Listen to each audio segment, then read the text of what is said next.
કોનું પાપ? અંકલેશ્વરની LMT ચોકડી નજીક છેલ્લા 1 મહિનાથી વહેતું રાસાયણિક પાણી. વરસાદી કાંસમાં ભૂતિયા કનેક્શન વડે નિકાલ કે પ્રદૂષણ ફેલાવતો પુષ્પા કોણ?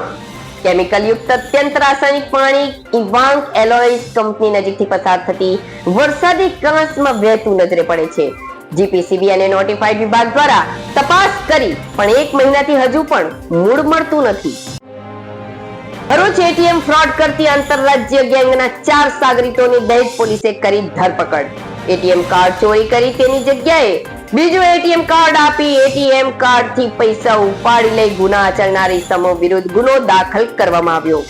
અલગ અલગ જગ્યાએ સીસીટીવી ફૂટેજ ચેક કરી તથા ટેકનિકલ અને હ્યુમન સોર્સિસના આધારે ઝડપાયા. અંકલેશ્વર વકીલ મંડળની ચૂંટણીમાં એડવોકેટ પીપી સોલંકી પ્રમુખ તરીકે ચૂંટાયા. પીપી સોલંકી પેનલના 10 સભ્યો બિનહરીફ ચૂંટાયા. સતત ચોથા વર્ષે પ્રમુખની ચૂંટણી યોજાઈ, જેમાં સમીર વકાણીની ચોથી વાર હાર.